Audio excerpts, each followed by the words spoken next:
하나님께서 오늘 우리에게 주시는 말씀은 마태복음 23장 15절부터 36절까지 말씀입니다. 마태복음 23장 15절부터 36절까지 말씀입니다. 말씀이 길기 때문에 다 읽지 않고 25절과 26절을 제가 읽고 말씀을 전하도록 하겠습니다. 화 있을진저 외식하는 서기관들과 바리새인들이여, 잔과 대접의 겉은 깨끗이 하되 그 안에는 탐욕과 방탕으로 가득하게 하는도다. 눈먼 바리새인들이여, 너는 먼저 안을 깨끗이 하라. 그리하면 겉도 깨끗하리라. 아멘. 함께 기도하겠습니다. 거룩하신 주님, 우리가 참으로 서기관과 바리새인들의 외식하는 길을 따라가지 아니하고 우리가 주 예수 그리스도의 참된 그 십자가의 길을 따라가는 하나님의 참된 자녀들이 될 수 있도록 말씀을 통하였던 우리 가운데 새롭게 하여 주시고, 또 우리가 회개케 하여 주시고, 우리 자신을 돌아보게 하여 주시고, 또 주님 앞에 결단하는 시간 될 수 있도록 역사하여 주시옵소서. 예수님으로 기도했습니다. 아멘. 계속 지난 시간에 이어서 우리가 계속 주님께서 이 서기관과 바리새인들에게 하시는 그 경고를 말씀을 계속 보도록 하겠습니다. 이제 15절에 보면은 화에스친저 외식하는 서기관들과 바리새인들이여, 너희는 교인한 사람을 얻기 위하여 바다와 육지를 두루 다니다가 생기면 너희보다 배나 더 지옥 자식이 되게 한다라고 말씀하셨습니다. 실제로 이 당시에 서기관과 바리새인들의 이들의 열성은 대단해서 이 당시에 이스라엘 백성들 디아스포라로 아수르와 바벨론에 끌려간 뒤로 세계 여러 곳곳에 흩어져 있게 되었죠. 그들이 여러 곳에 유대인 회당을 세웠고, 그곳에서 그들은 열심으로 요즘 말하면 선교 활동을 했다는 거죠. 그래서 이스라엘에 있던 그 수많은 이 열성 유대교 지도자들이 실제로 그 디아스포라 회당에 다니면서 정말 그 먼 길 바닷길을 다니면서 뭐 그리스의 여러 지역에 간다라든지 해서, 아니면 뭐 북아프리카 지역까지 간다든지 이렇게 다 흩어져서 가면서 그들에게 자신들의 가르침을 전했다는 거죠. 여러분, 우리가 무언가를 열심히 전한다고 해서 그 사람이 하나님의 사람이라는 증거가 될 수가 없다라는 거예요. 열심히 선교 활동을 한다고 해서, 우리가 열심히 전도 활동을 한다고 해서 그 사람이 하나님의 사람이라는 증거가 될 수는 없다라는 거죠. 중요한 건 그 사람이 과연 무엇을 선포하고 무엇을 전파하고 무엇을 위해서 어떤 동기를 가지고 그 복음을 전하는가가 중요한 것인지, 단순히 열심히 한다고 해서 우리가 하나님의 사람이 될 수는 없다는 것입니다. 여러분, 우리의 나온 열심이 인간의 내 안에서 어떤 욕심과 내 안에서 나온 그런 나를 높이려는 마음에서 나온 욕심이라면, 그것은 주님께서 이 경고하시고 선포하시는 것처럼 더 무서운 일을 행하게 된다는 거죠. 하나님의 이름으로 내가 잘못된 내 인간적인 열심과 하나님을 잘못된 내 믿음이 이렇게 합쳐질 때 무서운 결과를 낳게 된다는 거죠. 우리는 열심 있는 사람이 되어야 되는데, 그 열심이 인간에게서 나오는 것이 아니라, 내 안에서 나오는 것이 아니라 정말 새 사람으로부터, 성령으로부터, 예수님으로부터 나온 하늘의 열심을 가진 사람이 되어야 되는 것입니다. 그렇지 아니하고 우리가 육체의 육신을 가지면, 사도 바울이 회심하기 전에 그 사울이 때 그가 정말 그 어려운 다메섹 사막까지 다니면서 주님을 박해했던 것처럼 우리가 오히려 더 무서운 외식의 그릇으로 쓰일 수 있다는 것을 우리가 봐야 될 것입니다. 그래서 16절에 보면, 화에 찢는 눈먼 인도자여, 너희가 말하되 누구든지 성전을 맹세하면 아무 일 없거니와 성전으로 금으로 맹세하면 지킬지라 한도다 라고 해서, 지금 16절부터 22절까지는 이 서기관과 바리새인들의 잘못된 맹세에 대한 가르침에 대해서 말하고 하고 있어요. 그래서 이들은 이 당시에 성전으로 맹세해도 그걸 안 지키면 괜찮다. 그런데 성전에 금으로 맹세하면 지켜야 된다라고 가르쳤고, 또 성전에 있는 제단으로 맹세하는 건 괜찮다. 근데 제단에 있는 예물로 하면 지켜야 된다라고 했다는 거죠. 그러니까 이게 정확하게 왜 그런지 설명이 없지만, 우리가 유추해 보면은 만약에 성전에 있는 금으로 어떤 사람이 그것을 어떤 맹세를 하게 됐을 때, 만약 그 사람이 지키지 않으면 그 값에 해당하는 것을 상대한테 지불해야 되는 아마 의무를 가졌기 때문에 그걸 반드시 지켜야 된다고 말하지 않았을까. 또 예를 들어서 제단에 있는 예물을 가지고, 예를 들어서 제단에 위에 있는 뭐 숫소라든지 어떤 뭐 어린 양이라든지 이런 걸 가지고 이들이 어떤 맹세를 했는데, 상대방이 그 약속을 지키지 않으면 그에 상응하는 그것들을 지불해야 했기 때문에 반드시 지켜라라고 말을 했지 않나라고 유추해 볼 수 있죠. 근데 여하튼 간에 이들의 가르침은 무엇이 더 중요한지를 깨닫지 못하고 있다고 주님이 말씀하고 있는 것입니다. 성전의 금보다 더 중요한 것은 성전이라는 것입니다. 재단에 있는 예물로 맹세했으면 결국에는 그 제단이 더 중요하고 그 거룩하게 하는 그 제단을 두고 맹세한 것은 결국 하나님을 두고 맹세했다는 것이죠. 사람들은 어떤 자신들에게 눈에 닥치는 어떤 뭐 자기가 물질적인 것들을 주거나 물질적인 것들을 보상해야 할 때만 그것이 중요하다고 느낀다는 거예요.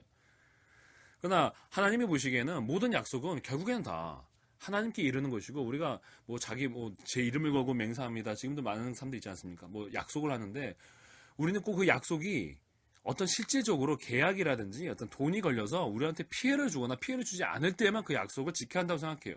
그래서 사람들이 정말로 무서운 건 뭐냐면 하나님께 그냥 기도로 약속한 것은 잊어버린다는 거죠.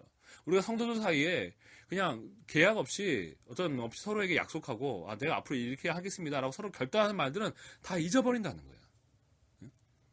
얼마나 많은 사람들이 기도하면서 뭐 주님께 제 삶을 드립니다라고 헌신합니까? 찬양을 하면서 얼마나 많이 노래 부릅니까? 그러나 중요한 거는 우리가 그 삶 가운데 그걸 지키지 않고 있다는 거죠. 그러면서도 막상 여러분 생각해 보세요. 여러분 집주인하고 임대 계약에서 뭐 하나 약속이 생기면 우리 그걸 지키려고 정말 사력을 다하지 않습니까? 회사에서 우리가 뭐 약속 하나 생기면 내가 지켜야 될 출근 시간 칼같이 지키지 않습니까?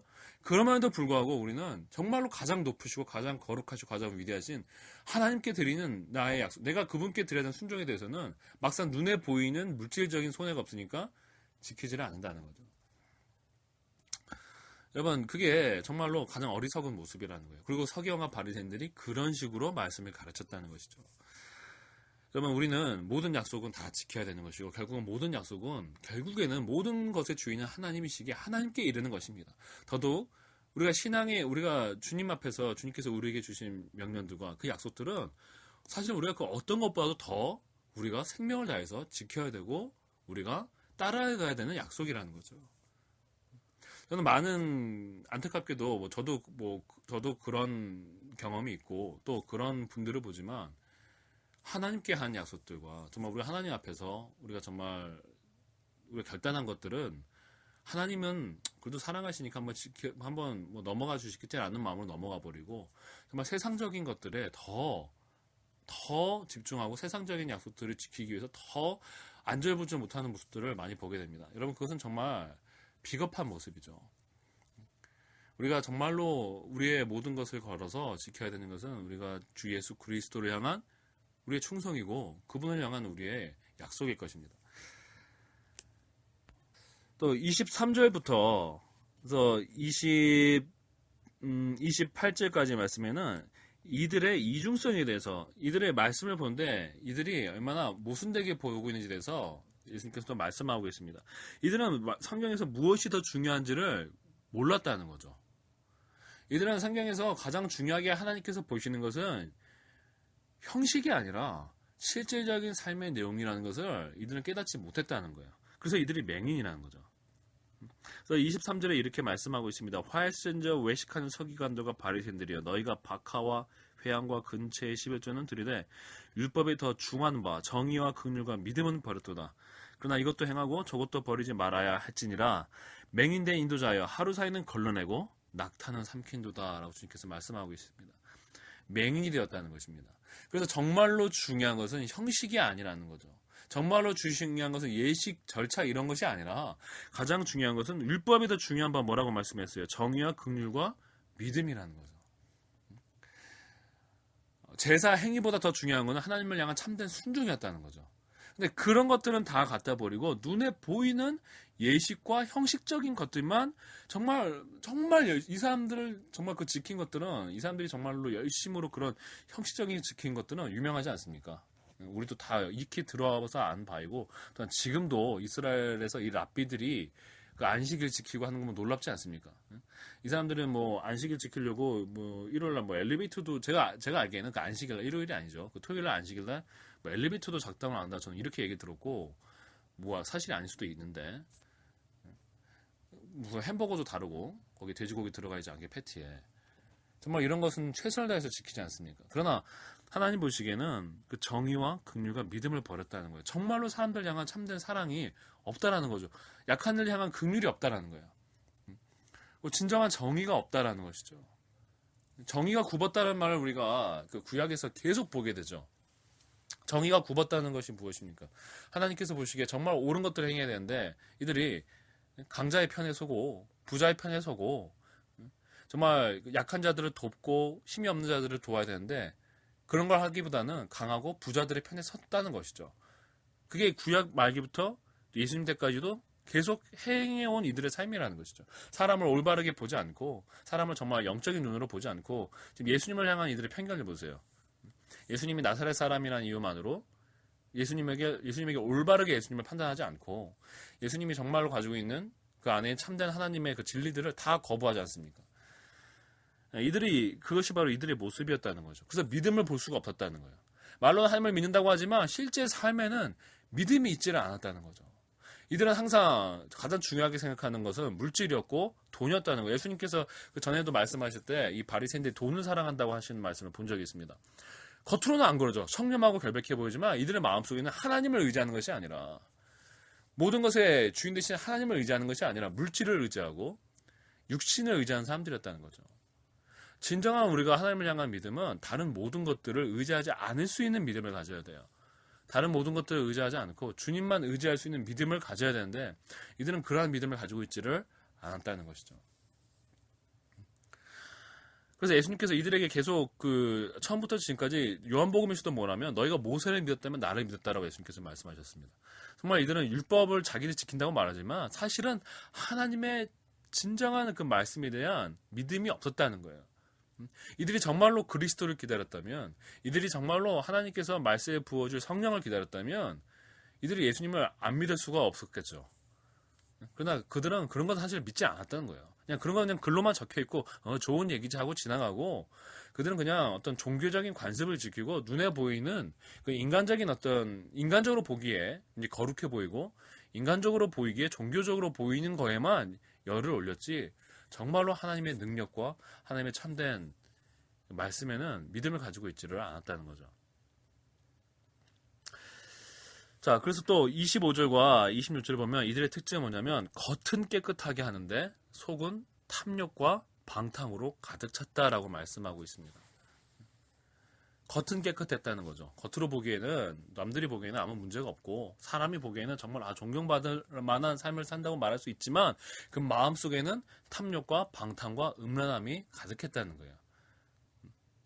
마음속에는 항상 자기의 욕심을 따라서 생각하고 음란이 가득하고 방탕이 가득했다는 거죠. 근데 그거를 표현하고 그거를 드러나게 하진 않았지만 하나님은 중심을 보시는 분이기 때문에 그들의 중심은 다른 모든 속된 것들로 가득했고 그래서 결국 그들이 거룩한 행위를 한다 할지라도 그들은 자신들의 욕심에 사로잡혀 있기 때문에 결국 그 모든 거룩한 행실들도 자신들의 이익을 위해서 그것이 결부되어졌다는 것이죠. 그래서 26절에 주님께서 이렇게 말씀하십니다. 눈먼 바리새인이여 너는 먼저 안을 깨끗이 하라. 그러면 겉도 깨끗하리라고 말씀하고 있습니다. 안을 먼저 깨끗하게 하는 것이 우리의 회개죠. 회개의 시작은 내 안을 깨끗하게 하는 데서 시작하는 것이죠. 우리 안에 있던 그 더러운 탐욕과 우리 안에 있는 방탕한 마음들을 정말 회개하고 주님 앞에 나아가서 그 물로 씻는 것이 그것을 상징하는 건 아닙니다. 우리의 마음을 새롭게 하고 그래서 우리가 주님 앞에 나아갈 때 주님께서 우리에게 성령을 주셔서 우리 영혼에 새롭게 거듭나게 하시는 것이 하나님의 역사입니다. 바리새인들한테 정말 필요했던 건 바로 육신의 할례가 아니라 육신의 정결이 아니라 마음의 할례요 영의 새롭게 되는 영의 정결함이었다는 것이죠. 지금도 많은 그리스도인들이 결국 그래서 겉으로는 누가 봐도 존경받을 사람이요 겉으로는 거룩한 사람이지만 우리에게 정말로 중요한 것은 겉사람이 아니라 우리의 속사람이 주님 보시기에 인간이 보이게 아니라 인간의 기준이 아니라 중심을 깨트려 보이시는 하나님 앞에서 우리가 정말로 탐욕과 욕심과 우리가 갖고 있는 어떤 야망을 던져버리고 정말 주님의 거룩한 마음으로 가득 차 있는 사람이 되는가 이것이 정말 중요한 것입니다. 자, 그래서 27절에 또 이렇게 말씀하겠습니다. 화요일신저 외식하는 서경한다 바리새인들이여 회칠한 무덤 같으니 겉으로는 아름답게 보이나 그 안에는 죽은 사람의 뼈와 모든 더러운 곳이 가득하도다라고 말씀하고 있습니다. 겉으로는 아름다운 보이나 마치 그 페인트를 칠한 무덤처럼 겉으로는 아름다워 보이지만 속은 사람이 죽어있는 뼈가 가득한 무덤이라는 거죠. 이게 얼마나 무서운 말씀입니까? 우리가 정말 우리가 성령으로 행하지 않을 때 우리 안에 정말 성령께서 역사하고 성령께 이끌려가는 삶이 아닐 때 우리는 겉으로는 아름다워 볼 수 있지만 겉으로는 깨끗해 볼 수 있지만 우리의 속 안은 이미 죽음으로 가득한 정말 인간의 그 육신의 것으로 가득한 사망의 삶이라는 것이에요.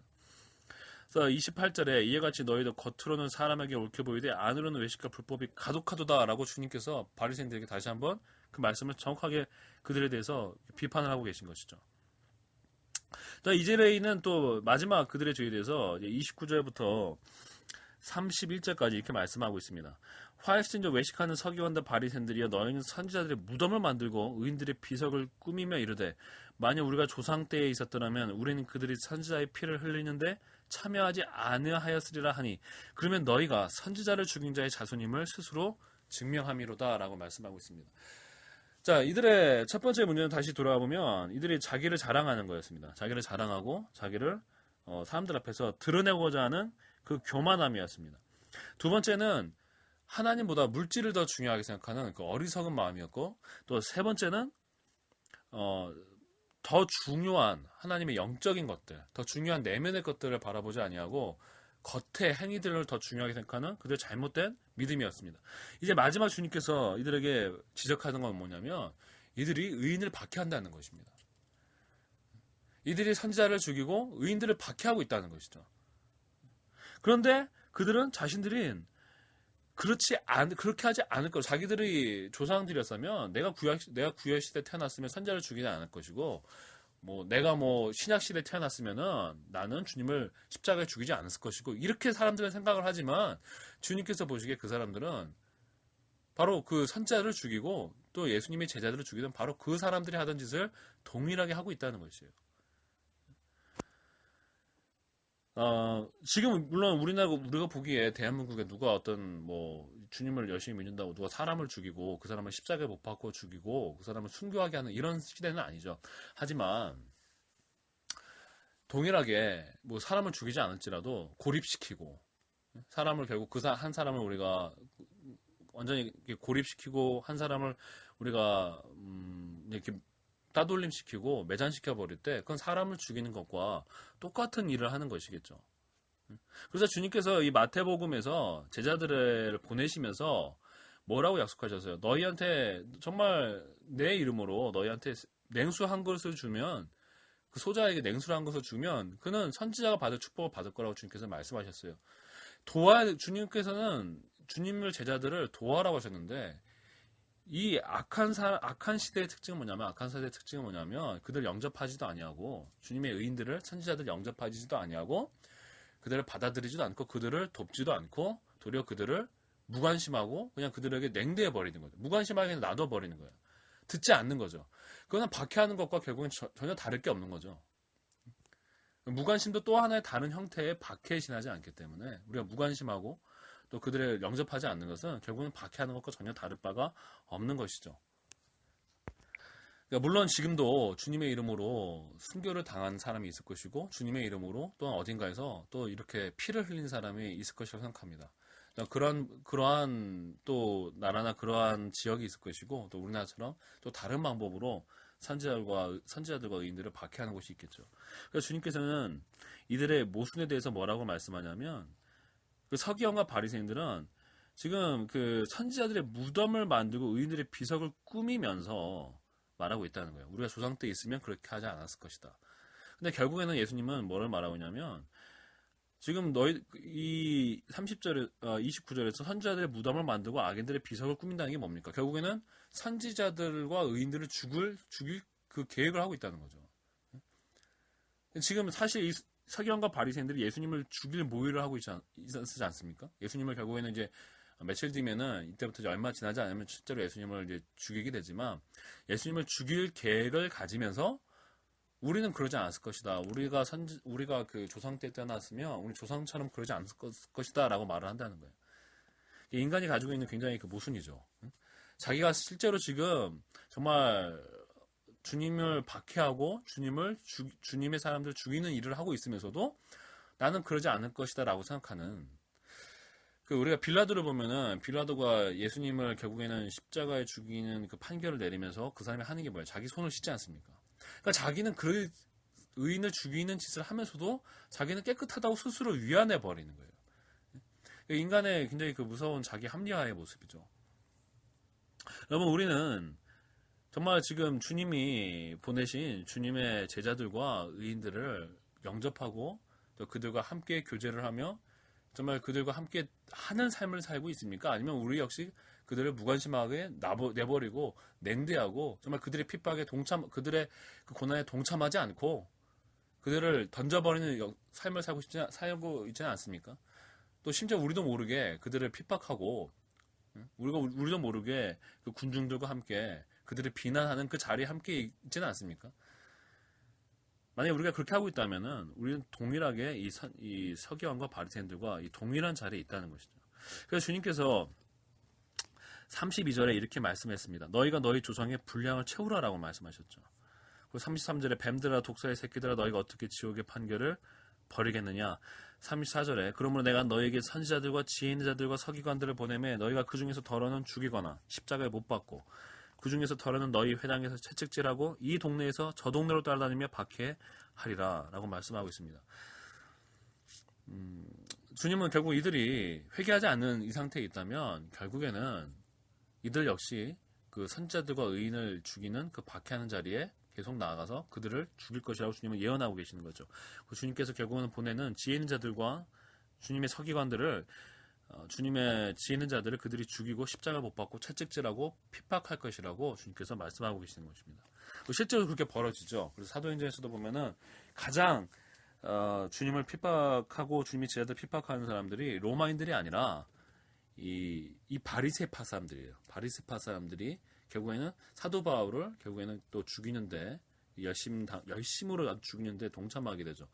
심지어 그 사도 바울이 나중에 그 예루살렘에 잡혔을 때는 그들이 이렇게 말하지 않습니까? 정말 사도 바울이 죽기 전까지는 내가 먹지도 마시지도 않게 다른 사람들이 여럿 있다고 나오지 않습니까?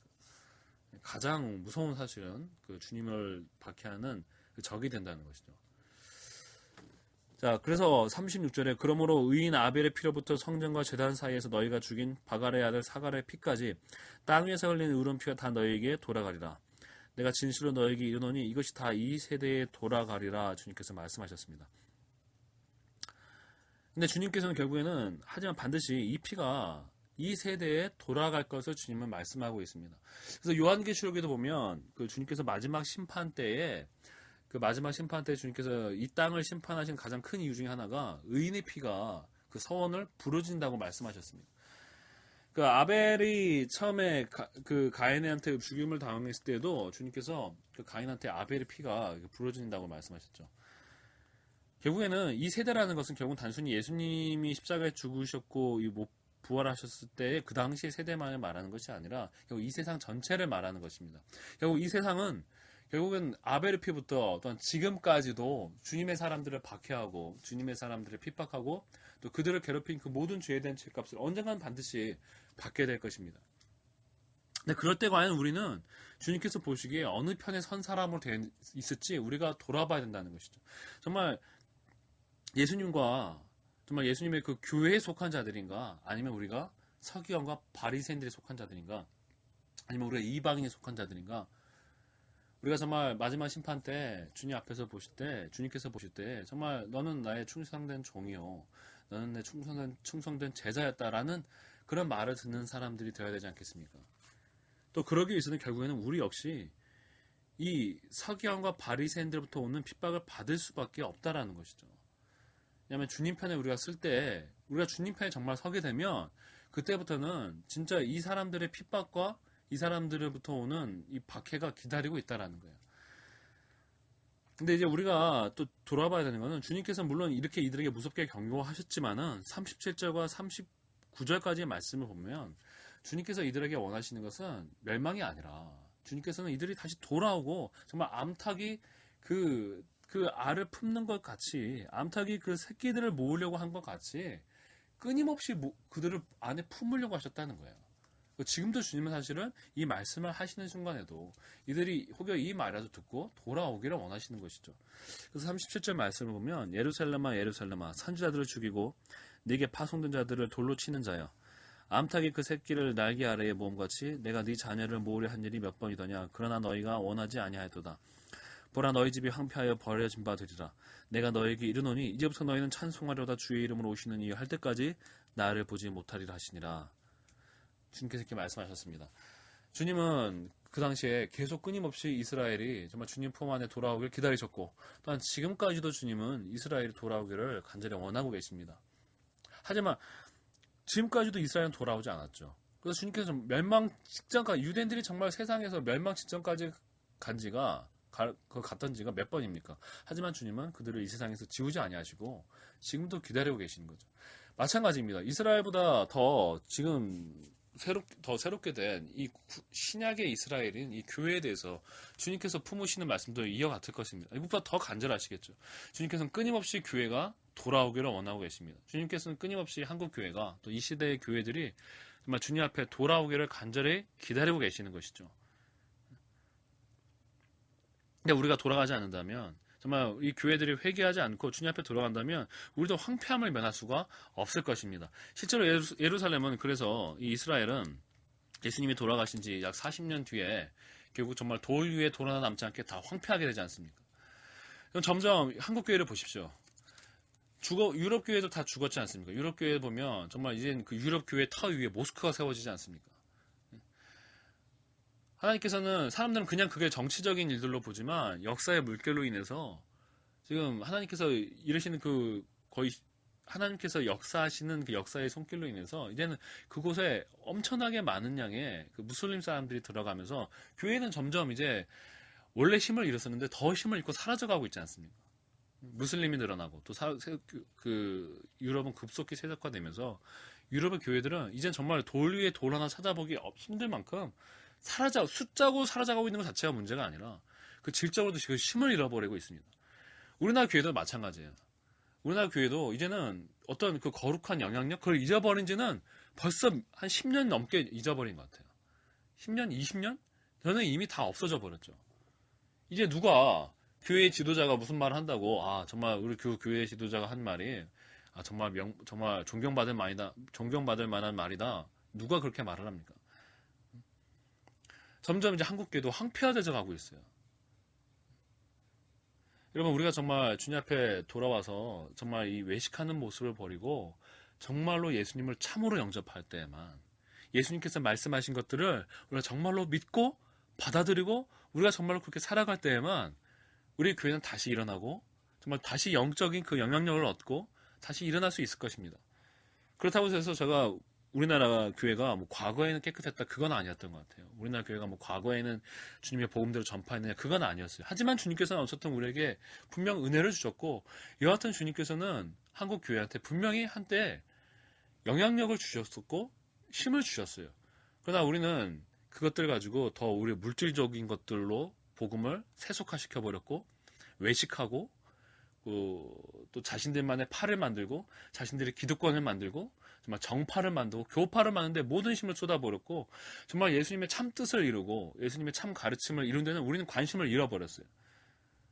교회는 마치 장사치처럼 돼버렸고, 교회는 기업처럼 돼버렸고, 교회가 사람들을 장사하는 식으로 사람들을 끌어모으기 시작하고 복음을 변절시키고, 그리고 교인들은 자기 먹고 사는 걸 더 중요하게 생각하고 자기의 자기 가정의 행복, 이거를 주님보다 더 높이 생각하면서 주님을 던져버리고, 정말 재단 예물을 더 중요시 생각했던 것처럼, 성전보다 성전의 금을 더 쫓아갔던 것처럼 하나님이 아니라 금과 은을 더 쫓아가기 시작했을 때 교회는 점점 그 힘을 잃어버리고 끝을 향해서 달려가고 있는 거예요. 여러분, 우리가 더 늦기 전에, 정말로 하나님께서 이 땅의 교회를 황폐화시켜버리시기 전에 우리 정말 돌아와서 주님 앞에 새롭게 되는 역사가 일어나야 될 줄로 믿습니다. 정말 주님께서 남겨놓으신 자들이 있기를 바라고, 정말 그래서 주님께서 원하시는 정말 참된 교회가 이 땅에 역사 가운데 있었는지 없었는지 모르겠지만 정말 다시 일어나게 되기를 간절히 바랍니다. 교파가 부흥하고 무슨 기독교인 수가 나고 늘어나고 이게 아무 소용이 없습니다. 이게 문제가 아니라, 정말 주님이 말씀하셨지 않습니까? 두세 사람이 내 이름으로 모인 곳에 내가 그들과 함께 한다고 말씀하셨던 것처럼, 두세 사람일지라도, 정말 12사람일지라도 정말 주님을 향한 참된 그 마음을 가진 그 사람들이 있을 때 주님께서는 반드시 역사하시고 이 땅에서 다시 한번 주님의 교회가 일어나게 하실 줄을 믿습니다. 우리가 계속해서 마치 아무 문제가 없다고, 이 사람들이 그랬던 것처럼 우리 아무 문제가 없다고, 우리는 절대 주님을 괴롭히게 할 리가 없다고, 우리 모습을 보지 못한 채 맹인처럼, 정말 맹인이 자기 모습을 보지 못하는 것처럼 정말 맹인 자기 그 거울도 볼 수가 없는 것처럼 맹인된 모습으로 지금 우리가 어떻게 살아오고 있고 우리가 어떻게 주님을 잘못 믿고 있는지를 돌아보지 아니하고 경각심을 갖지 않고 계속 살아간다면 반드시 주님은 우리에게 이 말씀처럼 이스라엘에게 하셨던 것처럼 우리에게도 하실 날이 반드시 있을 것입니다. 여러분, 주님은 지금도 우리를 기다리시고 정말 그 암탉이 새끼를 모으는 것처럼 두 팔을 벌리시고 지금도 인자하심으로 자비하심으로 오래 참으심으로 기다리고 계시는 것입니다. 정말 우리가 돌아가서 주님 앞에 새롭게 되는 날들이 있게 되기를 간절히 바랍니다. 함께 기도하겠습니다. 거룩하신 주님, 정말 우리가 정말 암탉이 그 새끼를 모음같이 지금도 품기를 원하시는 그 주님의 품 안에 우리가 돌아가서 우리가 그 진리의 품 안에 우리가 참으로 참된 주님의 그 십자가의 길 안에 우리가 온전히 들어가서 우리도 우리 자신을 버리고 부인하고 주님과 함께 그 십자가를 지고 십자가의 고난을 지고 나아가는 주님의 진리의 사람들이 되기를 간절히 원합니다. 지금 그래서 우리가 정말 외식하는 모습이 아니라 겉으로만 주님을 섬기지만 우리는 정말 우리의 것들을 놓기를 원치 아니하고 정말 우리가 겉으로만 주님을 섬기지만 속으로는 금과 은을 더 사랑하고 외식하고 겉과 속이 다른 삶이 아니라 정말 우리가 입술에 고백하는 것보다 아니 그 이상으로 주님을 더 순종하고 주님을 사랑하는 참된 주님의 사람들이 될 수 있도록 성령을 우리를 새롭게 해 주시고 우리 가운데 믿음을 더욱더 더하여 주시옵소서. 예수님 이름으로 기도했습니다. 아멘.